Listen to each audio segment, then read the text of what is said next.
Hello and welcome back to my channel the education अब। तो आज है हमारा डे 18 हमारी socio philosophical perspective of education की सीरीज़ का।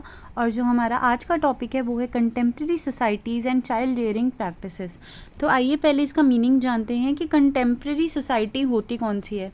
कंटेम्प्रेरी मीन्स प्रेजेंट, तो यानी कि आज की इंडियन सोसाइटी में बच्चे को कैसे पाला जाता है, कैसी हमारी सोसाइटी का स्ट्रक्चर है, कैसी इंडियन सोसाइटी है आज के टाइम पे, और उसके अकॉर्डिंग बच्चे को कैसे पाला जाता है, उस पर कैसा इफ़ेक्ट पड़ेगा, उसके बारे में हम पढ़ेंगे, इस वीडियो में पढ़ेंगे। और देखिए आजकल जैसा ज़रूरी नहीं है जैसे आपको पाला गया आपकी फैमिली में, जैसे आप रहे हो तो सामने वाला भी वैसे ही सिचुएशंस में पला हो। मे बी इसकी सिचुएशन आपसे बेटर हो सकती है या वर्स्ट हो सकती है, सेम भी हो सकती है, लेकिन ज़रूरी नहीं है। ठीक है, तो उसी की वीडियो में हम बात करेंगे। सबसे पहले हम देखेंगे characteristics of contemporary Indian societies. तो कुछ कैरेक्टरिस्टिक्स देखेंगे कि कंटेम्प्रेरी इंडियन सोसाइटी की क्या है, और कंटेम्प्रेरी का मतलब भी मैंने आपको बताया था। तो सबसे पहला कास्ट। तो इंडियन सोसाइटी को जो इफ़ेक्ट करता है, सबसे मेन चीज़ है वो है कास्ट। ठीक है, फॉर एग्ज़ाम्पल बच्चे के माइंड में शुरू से डाल रखा है कि आपको इस कास्ट के लोगों से बात नहीं करनी है, उस कास्ट के लोगों से बात करनी है, तो बच्चे का माइंड भी उसी तरह से वर्क करेगा।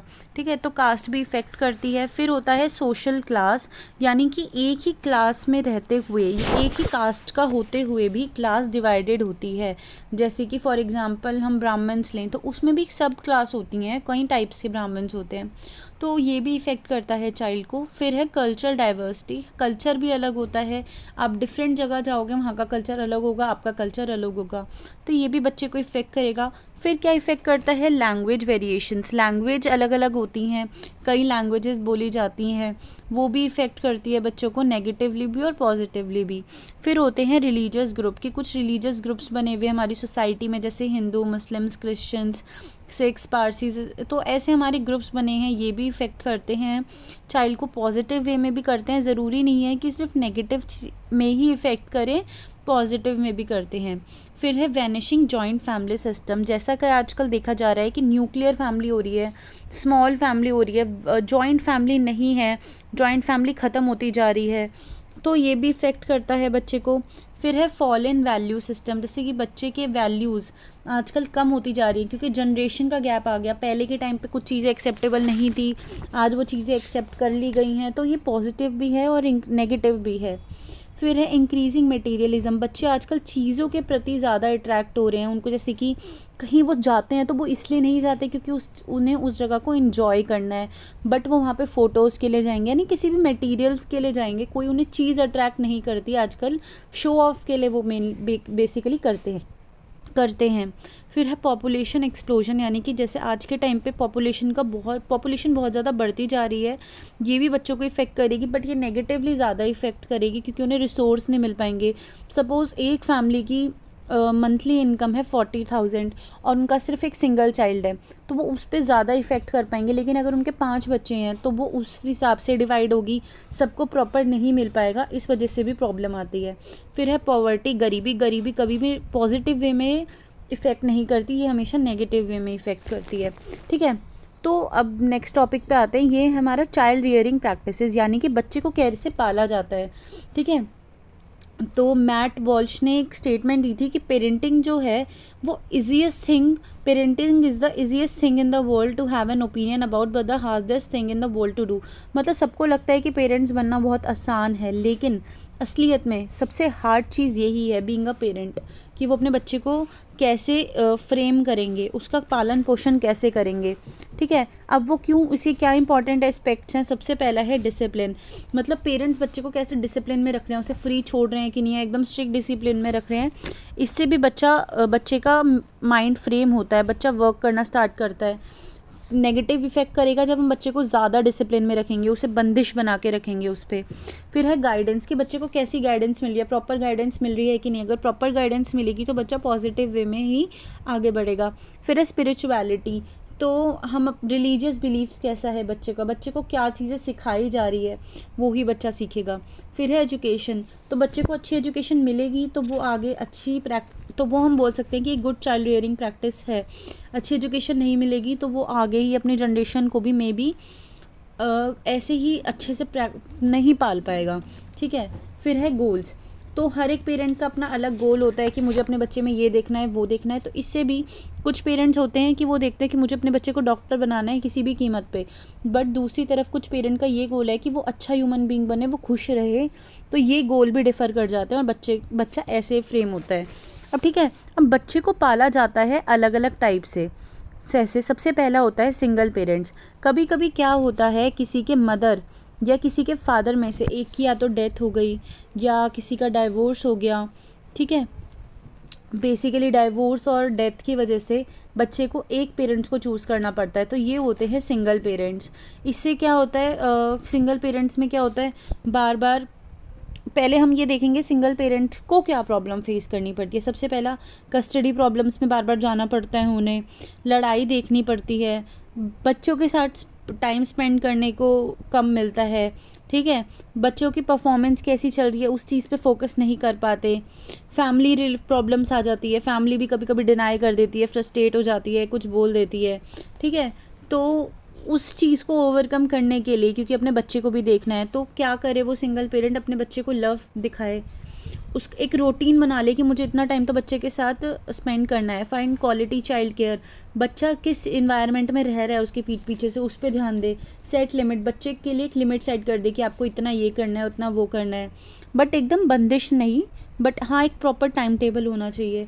फिर डोंट फील गिल्टी, ये नहीं है कि सिर्फ अपने ऊपर ब्लेम डालते रहोगे कि मैं बुरा हूँ, मैं या बुरी हूँ। इससे बच्चे को भी इफ़ेक्ट होगा, बच्चे पे इफ़ेक्ट पड़ता है। Take care of yourself, अपना भी ध्यान रखना है, और स्टे पॉजिटिव, और हमेशा खुश रहना है, पॉजिटिव रहना है। फिर सेकंड पेरेंट्स जो आते हैं वो होते हैं वर्किंग पेरेंट्स।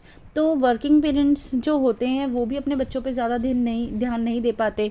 कभी कभी ऐसा होता है बच्चे के दोनों पेरेंट्स, मदर एंड फादर दोनों वर्किंग होते हैं, ठीक है। तो उससे भी बच्चे को इफ़ेक्ट पड़ता है। तो वो क्योंकि उन्हें अपने बाहर का काम भी संभालना है और उन्हें अपने घर का भी काम संभालना है, तो उन्हें बैलेंस बना के रखना होता है अपने वर्क में और पेरेंटिंग ड्यूटीज़ में, जिससे वो थोड़ा स्ट्रेसफुल भी हो जाता है, चैलेंजिंग भी हो जाता है, हेक्टिक हो जाता है, ठीक है। तो क्या क्या चैलेंजेस फेस करनी पड़ती है उन पेरेंट्स को जो वर्किंग होते हैं। टाइम अ स्केयर रिसोर्स, स्कार्स रिसोर्स, यानी कि जो टाइम है उनके पास बहुत लिमिटेड होता है अपने बच्चे के लिए, ठीक है। Failure in mending the moral life, बच्चे को मोरल फ्रेम करने के लिए उन्हें कम टाइम मिलता है। मोरल का मतलब मैं पहले वीडियोज़ में बता चुकी हूँ। इम्बैलेंस लाइफ, मतलब उनकी लाइफ जो होती है इम्बैलेंस होती है, कभी ज़्यादा वर्क आ गया, काम ज़्यादा वर्कलोड आ गया तो बच्चे पे कम ध्यान दे पाए, तो वो बैलेंस नहीं बना सकते।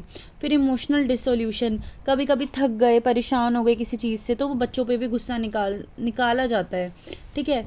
और क्या होता है उन पेरेंट्स को क्या प्रॉब्लम फेस करनी पड़ती है, बच्चे को नहीं समझ पाते वो इन चीज़ों की वजह से, बच्चे की हेल्थ पे ध्यान नहीं दे पाते।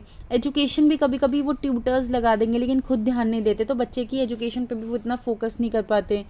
मोरल गाइडेंस उन्हें कम प्रोवाइड करते हैं। तो इसके लिए उन्हें क्या करना है, अपने बच्चे के लिए एटलीस्ट कुछ टाइम तो निकालना है कि मुझे इतना टाइम स्पेंड करना है, उसमें वो उसके साथ एक्स्ट्रा एक्टिविटीज़ भी करे और उस बच्चे की एजुकेशन भी देखें, उन्हें मोरल गाइडेंस भी प्रोवाइड करें। फिर आता है न्यूक्लियर फैमिली। अब न्यूक्लियर फैमिली में बच्चे कैसे पढ़ते हैं। न्यूक्लियर फैमिली वो फैमिली होती है जिसमें पेरेंट्स यानी मदर फादर और बच्चे ही रहते हैं, ठीक है। तो इसकी कुछ एडवांटेजेस भी होती हैं, डिसएडवांटेजेस भी होती हैं। सबसे पहले हम बात करेंगे एडवांटेजेस की। तो इसमें बच्चे को प्राइवेसी मिलती है पूरी, फाइनेंशियल स्टेबिलिटी होती है क्योंकि अगर घर में 4 लोग हैं तो इनकम भी कम ही डिवाइड होगी, ठीक है। फ्रीडम मिलती है क्योंकि रिस्ट्रिक्शंस नहीं होते, क्योंकि कोई बड़ा नहीं होता रिस्ट्रिक्ट करने के लिए। ईज़ इन द मूविंग, तो कोई प्रॉब्लम भी होती है कि तो वो आराम से सॉल्व कर सकते हैं। स्ट्रेस भी कम होता है और डिस्कम्फर्ट भी, मतलब परेशानियां कम होती हैं। लेकिन उसके साथ साथ कुछ डिसएडवांटेजेस भी है। सबसे पहला है जिसमें नो केयर, अगर पेरेंट्स वर्किंग है तो बच्चे को केयर नहीं मिलेगी, बच्चे को ये प्रॉब्लम फेस करनी पड़ती है जैसे कि उन्हें बड़े का सहारा चाहिए तो वो उन्हें नहीं मिल पाता क्योंकि उनकी सिंगल फैमिली है। फिर है सिक्योरिटी एंड सेफ्टी, अगर सपोज़ किसी के पेरेंट्स वर्किंग हैं तो बच्चे की सिक्योरिटी भी प्रॉब्लम आती है और सेफ्टी पे भी, ठीक है। और एक्स्ट्रा एक्सपेंस, जैसे कि सब लोग मिल बांट के काम करते हैं जॉइंट फैमिली में, लेकिन सिंगल फैमिली में ये नहीं होगा। फिर जो नेक्स्ट टाइप की फैमिली आती है, अभी हमने बात करी न्यूक्लियर की, तो अब आती है जॉइंट फैमिली। जॉइंट और न्यूक्लियर फैमिली बिल्कुल अपोजिट होती है।